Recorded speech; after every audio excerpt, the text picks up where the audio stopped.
Hey y'all, this is Mrs. Ayala. I just wanted to share with you guys some things that I learned from my students taking the interim test. So if you watched my first video, I gave a lot of information about the different features and accommodations in the Cambium browser, which is where students will be taking STAAR and where they are taking interim. So I have a link to that in the description if you would like to go and watch that video. I'm also going to talk about a few of the features again at the end of this video, just the ones that really stood out to me and that my students really enjoyed. All right. So what is interim? I've seen this question on some of the Facebook groups that I'm in because this is a new thing this year, or at least as far as I'm aware of. And so I wanted to just give the information that I have and that I found online. I'm going to put a link to TEA's page about interim where it gives some more information.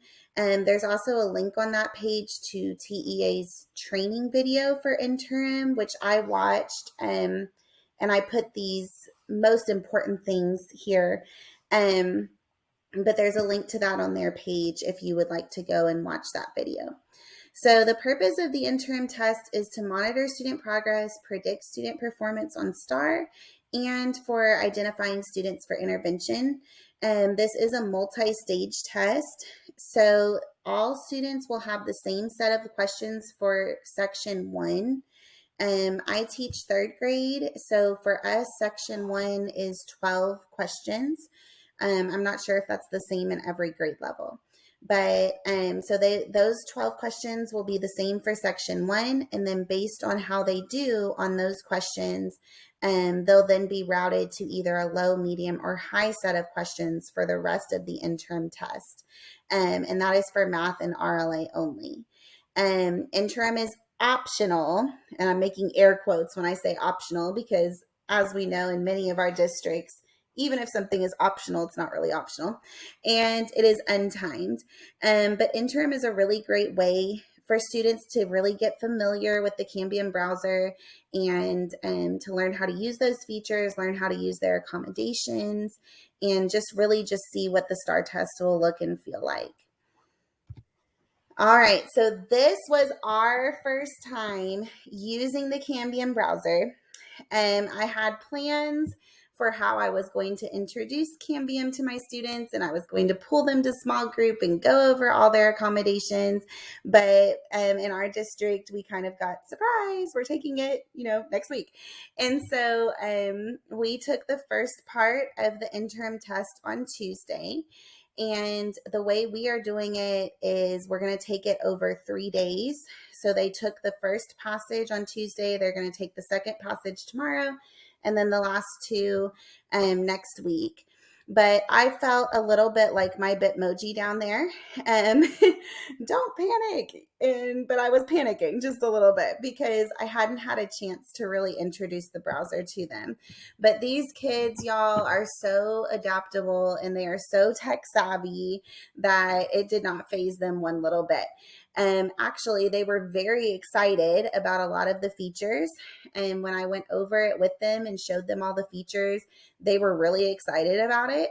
And I even had one kid like, I love STAAR. And I'm like, okay, I'm glad.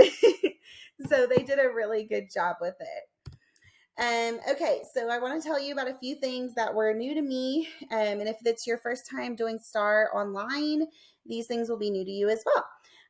So the students will have a test ticket. And what we've been told in our district is the test tickets are kind of like how we used to treat their test booklets when they're taking STAAR. Like, we don't leave the test booklets anywhere. They come everywhere with us, even to the bathroom. And that's what the test tickets are going to be like, because the test ticket is their information they're going to use to log into the browser. So if another student were to get a hold of the test ticket, they could log in as someone else. And of course, that would not be good. So their test ticket's going to have a lot of information on it. It's going to have their name, their TSDS ID, their birthday, the name of the school, and their grade. So make sure that everything's right on their test ticket before the test. The two I have highlighted in yellow there, their name and their ID, are the things they're going to need to type in to the system to get online. So when they go to log in, they're going to see something like this that says, please sign in. And they're going to have to type their first name only and then their TSDS ID. And it is a pretty long number. And especially with third graders, I had multiple kids who mistyped it and were very confused why they could not sign in. So just have them type that very carefully, double check it. I even had a few kids misspell their name. So just tell them they have to write everything super carefully or else it will not let them in. I also had a surprising amount of kids trying to backspace where it said example Jordan. Even when they put their cursor there, it will still say that until they start typing, but they don't have to delete it. It will go away when they start typing. It will also automatically caps lock them, which a few of them were worried about, but it does not matter. And then you will have to give them their session ID. That was given to us by the district, but if you are starting your own interim test, you have to go into the TFAR system and start it there. I might make another video about that if we need it. But you give them their session ID, they type that in on the bottom, and then they will be able to sign in.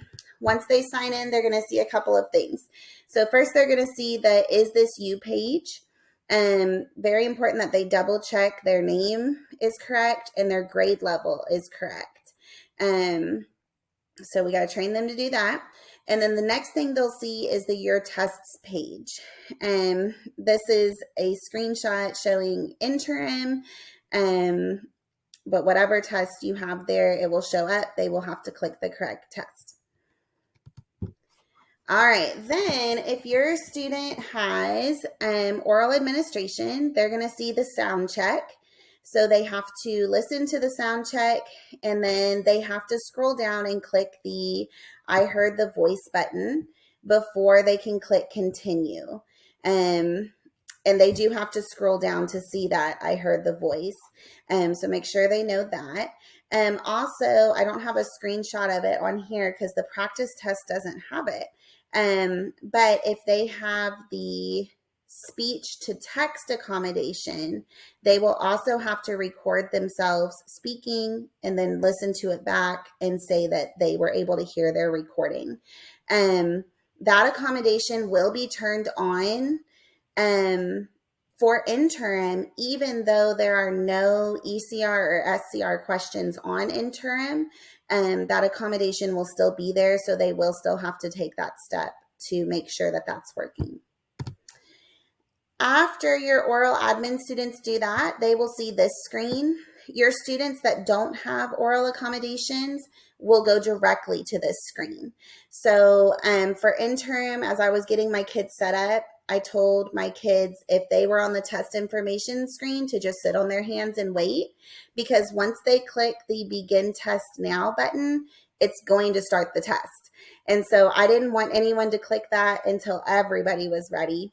The other thing that our testing coordinator has told us is that on actual STAAR, and I believe probably on the interim as well, if they go more than 5 questions and oral admin is not turned on, they have to start the test completely over to turn on oral admin. So walk around and make sure that all of your kids who have oral admin are seeing that audio check.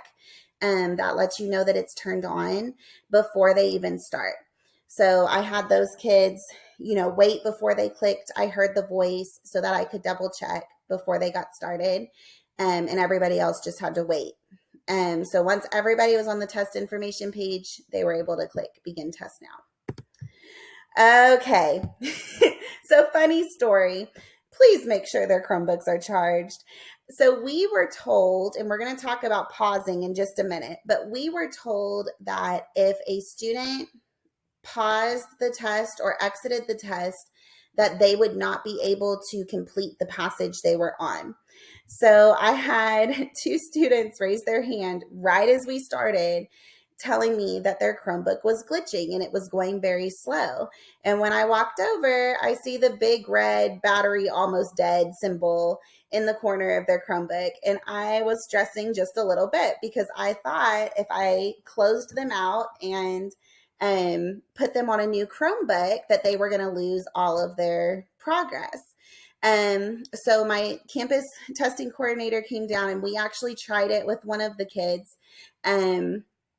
Went ahead and had her pause, and then she, logged out of the Chromebook. She got a new Chromebook, and it did put her back where she was. So that was a good thing, and that's good to know. But until she got there, I had these two poor sweet girls sitting in the corner plugged in to our Chromebook cart so they would not lose their progress. So just make sure their Chromebooks are charged before interim. All right, so let's talk about pausing. The pause button's up there in the top right corner. And I'm going to show you, this is from the testing manual. So we were originally told that if kids were going to take a bathroom break or anything that they should pause the test. But when they pause the test, it will completely log them out. Back to the please log in screen, which means that when they came back, they would have to type in their name and their test ticket and their session ID all over again, and then it would put them back where they started. So this is what I found in the testing manual. It says that students should pause their test for breaks like lunch, medical breaks, emergency situations, or if they're moving to a new test area. However, for water breaks, bathroom breaks, snack breaks, or short physical and mental breaks, that has to be included in their time limit. So from my understanding, how pausing works is that pauses their time. So if we're saying they have until the end of the school day or they have 8 hours to test, that pauses their 8 hours. So if a student started throwing up, they had to go home, that would pause their 8 hours. That's from my understanding. So we don't need to do that for things like water breaks and bathroom breaks. That's going to waste a lot of time having to get them logged back in. So the test does not need to be paused for those things. All right, so I want to show you some features that my students and that I really loved just watching them take this first part of the interim test. So, okay, so a couple of things. First of all, the line reader. I really like the line reader, especially for my kids who are easily distracted. And I like to see if they're actually reading, if they're actually moving. I had those kids turn on the line reader and I said, you use the down arrow and you just push the arrow down every time you're on a new line of text. And that way I could kind of see, okay, they're still moving. They're still moving because the line's still moving. But my kids really enjoyed that too. That was very helpful to them. And I know for me personally, it's very hard for me to read on a screen. I do much better with paper. So that was very helpful to a lot of them. They really loved that feature. They also really loved this feature of being able to make the passage larger. They thought that was really cool. And they liked that green line at the bottom. I think anything like that, especially for the younger kids, it's just motivating. Like they're like, okay, I can see I'm making progress. I'm getting there. Same with just having the questions up here just for the passage. That was really motivating to them too. Because even though they know there's more passages coming, it's like, okay, I completed that goal, move on to the next thing. One of the strategies I have my kids use is for each paragraph or for each section, they have to write the main idea. And so they usually do that on paper, but I saw a lot of them choosing to use the notepad to do that. And they were also putting little reminders to themselves there. They thought that was really cool. So those are some features they really liked. I also just wanted to talk about oral admin again, since it is different on Cambium than it is on Eduphoria, which is what our district has been using. I stated in my last video that I was really nervous about the oral admin because my kids are used to Eduphoria and they're used to having the little speaker icon next to the questions and things that they just have to click. On Cambium, you have to go to the hamburger and you have to click the speak button. And same thing for the questions, hamburger. And then there's like a lot of options here too, and the speak button. So I was really concerned that some of my oral admin kids were just going to be like, that's too much work and not use it. But I was pleasantly surprised to see them all using it. Now I did go around and remind them once they got started, okay, show me how you have it read the question, show me how you have it read this. And they were able to show me, and I made sure they remembered. But they did use it. So that's really good. So those are some things I really liked. All right. And so that's all for this video. I will make another one. I'm not able to see my kids' data just yet because they haven't completed all the parts of the interim test. So once they're done, I'll make another video showing how to look at their data, because that's something I don't really know how to do yet because I haven't used it. So I'll make another video showing how to look at all of that, and we'll go through that together. But I am planning on putting more videos out about new things with STAAR and new things with the browser and the technology and all of that. So if you would like to see those, please remember to subscribe so that you get notifications about them. And leave a comment if there is something that you would like me to make a video about. I love learning new technology and figuring things out. So even if I don't know, I will try to figure it out for you, and we will all learn together. Have a great evening, and I will see you next time.